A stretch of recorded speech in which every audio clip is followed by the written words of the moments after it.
10 o'clock news will be coming up shortly, but first join us for the newest documentary series, The Impact of Modern Video Games.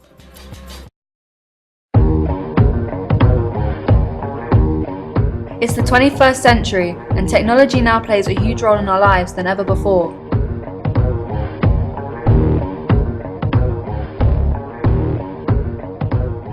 One form of technology that has become central in some people's lives is video games.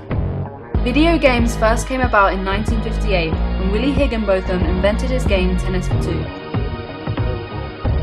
Shortly after, the rather simplistic yet challenging Pong was released.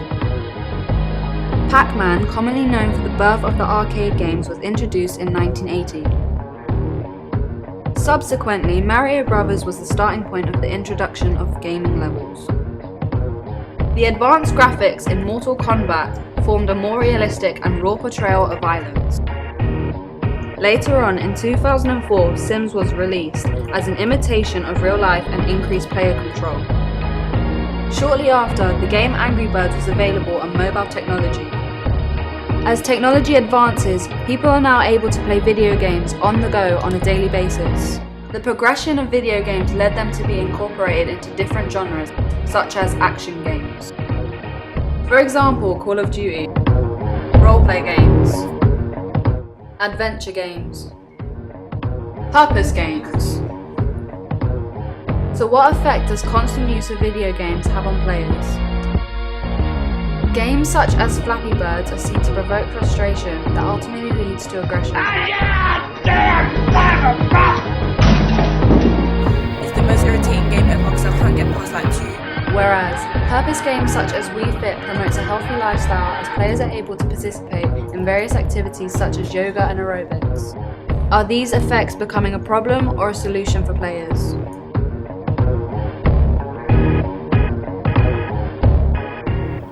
The representation of gender has become a trending issue and concern amongst audiences. However, the way gender is represented varies within the different video game genres such as action games. Action games such as Call of Duty allow males to have a more dominant role while women are absent. Why is this? I think it's because Call of Duty is special forces, and actually the first Call of Duty is World War II, and I don't think at that point there were many women at the front line. Adventure games. These games do allow both genders to have a leading part. However, the majority of the time is the female in need of saving. It would be a bit weird to have a female saving a man, and if you have like a man saving the female, it gives like a goal to the game or a quest. Roleplay games. Portrayal of gender ranges within this genre. Games like Sleeping Dogs allow missions to consist of women with their bodies exposed, while others, such as Sims, give women more promising roles such as mothers. Purpose games. In purpose games such as Wii Fit, the portrayal of gender is irrelevant, as there are no aspects of sexuality shown through the personal trainers. They don't focus on women having to do yoga and men having to do anaerobic and aerobic exercises. It sort of makes a balance between the sort of approaches that women are more feminine and gentle and men have to do muscle exercises. In this episode, we will be exploring gender representation in video games. By gender representation, we mean the different ways in which males and females are portrayed within the media. For instance, in the Bloodlines video, women are sexualized through their revealing clothing and provocative dance moves, while the men are given a more dominant role as they encourage the women to behave inappropriately. On the other hand, adverts such as Mr. Muscle give women a domestic role, while they portray men as a superhero whose duty is to help the woman in need. Are females portrayed too provocative, or do modern games actually represent them more empowered? Yeah, I think women in video games are definitely presented provocatively. They've always got skimpy clothing, it's always tight, they're usually busty. In 2013, the game Last of Us was released, whereby one of the main characters is a teenage girl who is not objectified, but is given a masculine role as she defends herself by the use of weapons.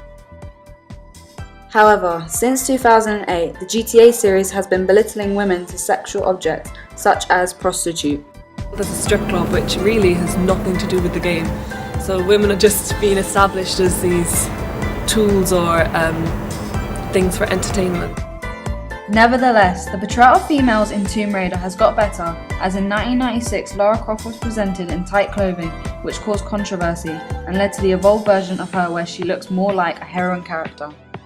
A lot of the time, women especially are seen as subservient, sexual objects.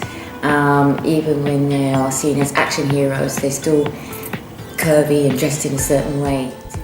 To show how audiences respond to gender representation in video games, we conducted an experiment.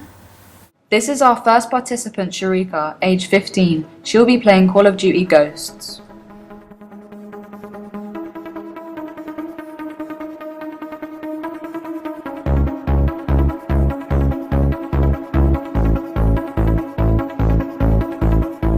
This is our second participant, Jerome, age 20. He will be playing Grand Theft Auto.